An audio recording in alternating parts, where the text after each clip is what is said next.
Hello guys, welcome back to another FIFA video. Today I'm talking about FIFA 22 and I'm going to tell you everything you need to know about FIFA 22. So every day we're getting closer and closer to FIFA 22 coming out, and it's now currently August the 10th, I think, maybe August the 11th by the time, I think this is the day that's going to be uploaded. It's going to be August the 11th. Whatever you're watching, we only got a couple of months now until FIFA 22 actually comes out. So I'm going to tell you literally everything you need to know about the game, all the way from some of the basic stuff, but try and get into the new, sort of more of the newer stuff that many people won't know about as much.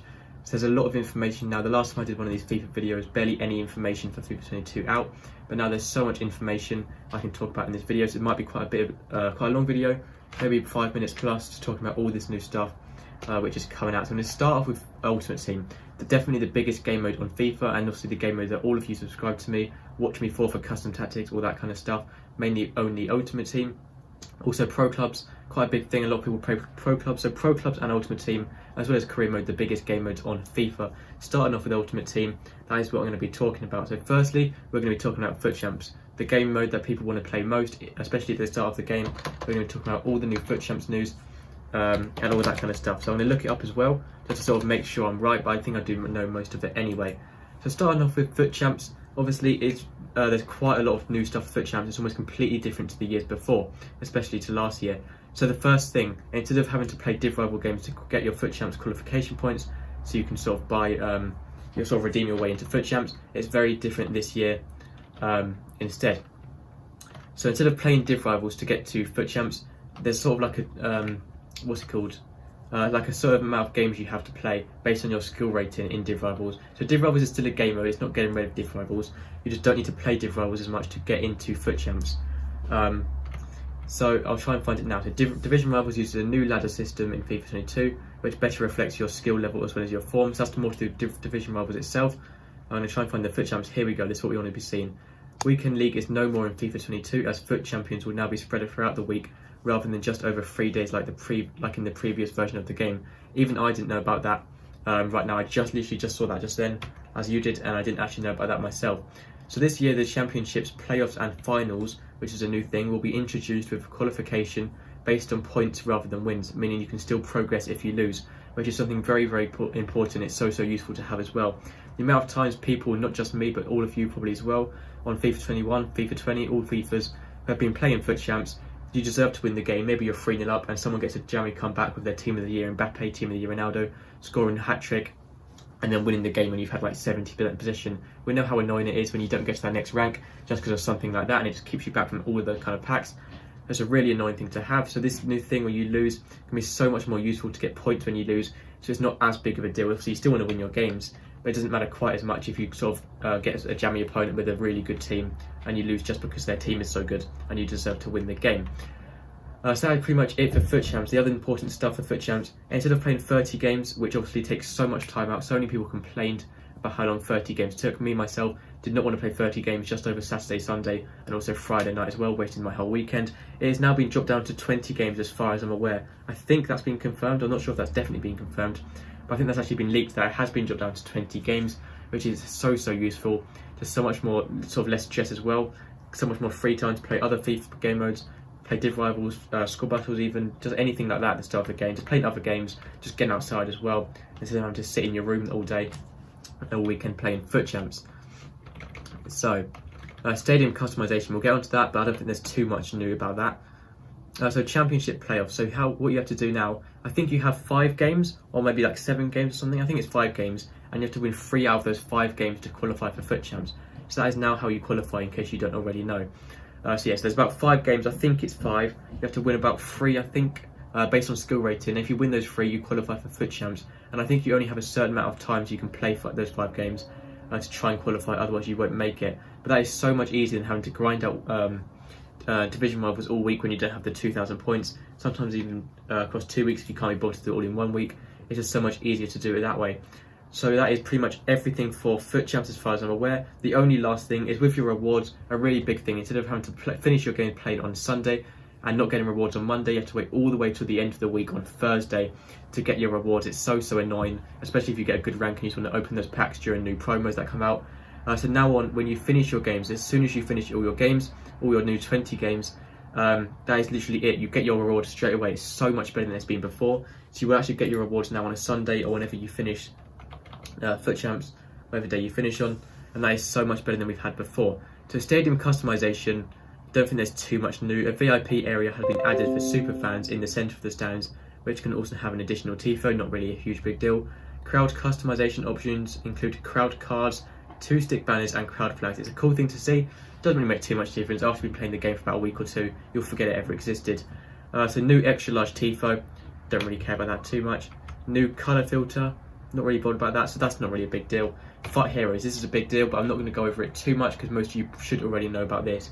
So FUT Heroes are pretty much like icon cards, but they do have their leagues instead. So you can see we've got 2 examples here.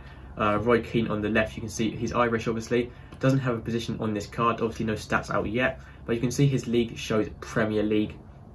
And basically how that works, obviously he played for Man United, but he's not just going to have a Man U badge there, he has a Premier League badge, and green links to anyone who's Irish or plays in the Premier League, and the exact same with any other cards. But if they play in a different league or country, he'll get an instant red link, but it's so useful. Obviously not quite as good as an icon. I don't think the cards are too overpowered either. But if you do order FIFA 22 Ultimate Edition before August the 11th, you do get a FUT Hero, one of these free cards on the 1st of December, which is also a nice thing to have as well. Some of you may have even done that.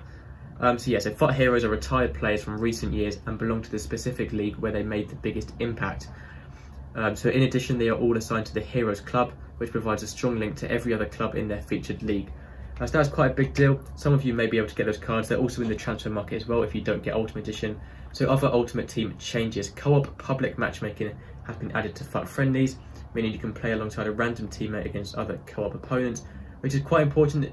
It's not really that big of a deal. I don't think that many people use that feature, but it's something extra. So many of you may have watched the FIFA 22 Ultimate Team official trailer. If I headed over to YouTube now, I can just show you what I mean. I'm not going to watch the trailer too much for anyway because I don't want to get demonetized or anything like that. It is EA, we all know what EA can be like. It's just not worth the risk, is it? But FIFA 22 trailer, there's a few trailers out now, I think. So we've got the Ultimate Team trailer, official gameplay trailer, and we've got the reveal trailer, not really anything too important about that. That was just about the hyper motion. And we've got the career mode trailer. There's actually quite a new few things to career mode.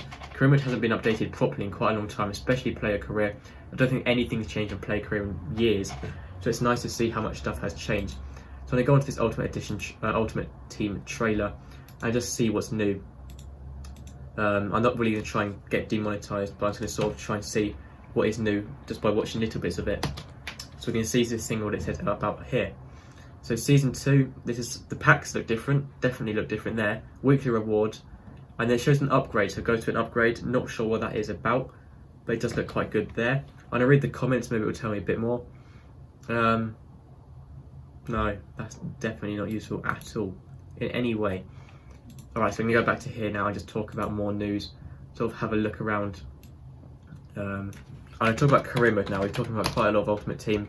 Not too much about Ultimate Team just yet. A lot of it is leaked, not confirmed, but a lot of the career mode stuff has actually been confirmed now. So this one here, we're going to go into this and just look at what is new in career mode. I don't have too much more time to be able to do this, so I will in the future as well. This isn't my last video on FIFA 22 news. I've got so many more videos planned and coming out on FIFA 22 news and all that kind of stuff. I'll keep updated. So whatever I don't cover in this video, just let me know in the comments what I didn't cover or what you want to see covered, and I'll make sure to get that in for the next version. So career mode is very different. One of the main features which I did see is create your own club, which you can see here, which is a huge feature. So on manager career, I don't think it carries over to player career. On manager career, you can create your own club. You get to choose your club identity, so the name, all that kind of stuff. You design your own kits, the crest, so the logo, stadium customization, squad builder, and board priorities, as it says down here as well. And then, so that is very new stuff. That is very sort of fun as well. Maybe even I could start career mode and obviously have subscribers in my team, or just something like that, just anything like that. That will be a cool feature to do, especially for a lot of YouTubers, and maybe you'll enjoy doing it as well. Even creating a local Sunday League club that you play for and just adding them into a big league. So player career, this is the new stuff for player career. That was pretty much the main stuff for manager career. Player career, we have coming on as a sub. In the previous player careers, if you played player career, you know you're either picked for the team or you're not. You can get subbed off, but you cannot come on as a sub, which is really unrealistic, especially when you're a low rated player. It is very realistic to come on as a sub for the last 10 minutes of the game.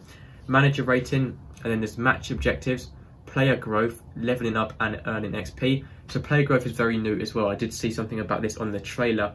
There's a completely new skill tree for player career, just like you have in pro clubs with the skill tree. That is now carried over to player career, and I think it may even be a bit more in depth, which is really cool to see. Then we've got some other stuff as well. So we've got expanded stories, which is cool to see. Transfer update. So apparently transfers are now much more realistic. You're not going to have Troy Deeney going to Man United for 90 million or something stupid like that, or Chong, just anything like ridiculous that you would never really see, like Van Dijk going to Man U, just stuff like that, which is too unrealistic. Dressing room atmosphere is a new thing. I saw more just cutscenes in the dressing room. It's a cool feature. After a couple of weeks, once again, you'll probably forget about that kind of stuff, but it's still cool to have it in the game anyway. And then you've got dynamic tifos and authenticity, if I can say that right. I don't know what that is. I'm going to read about it here. So whether you want to be a manager or a player, so this is for both careers, we know you're passionate about authenticity. I can't say the word, so I'm going to read what it says. So we'll keep holding the bar high with the inclusion of the UEFA Europa Conference League, which is obviously the new league that you can now be in, just below the Europa League, which is cool to see in the game as well as other additions which will be announced later at date. So obviously the closer we get, I'll make more and more news videos and also other FIFA 22 videos about stuff like this. But that is pretty much everything for today's video. Don't think there's too much more to cover. So the game coming out on October the 1st, I think it's the 27th of September if you get the Ultimate Edition. But that's all I'm going to talk about for now. So pro clubs, I'll maybe go over a bit more in detail next video. So going to see what it says here before I end the video. Pro clubs, you'll be able to play now and experience in all matches except for practice ones. So I don't think there's going to be anything new here. Not really anything too new, I don't think. So that looks very different to normal. Perks, that is a new thing as well. I think that's new for pro clubs. Don't play pro clubs too much. So team customization, obviously that kind of stuff. Yeah, so I'll go over pro clubs, all of that kind of stuff that I didn't miss. Also more in depth on Ultimate Team and career mode in the next episodes. This is just covering some basic stuff that, in case you didn't know, and sort of more new stuff than before. But that's going to be everything for today's video, guys. So thank you so much for watching. Let me know in the comments what you want to see in the future for future videos, sort of updates on this kind of stuff. Ultimate Team, whether you want to see pro clubs, Ultimate Team, career mode, any of that stuff. But thank you for watching. It'll mean a lot if you could subscribe. It really helps me out, and I'll see you next time. Goodbye.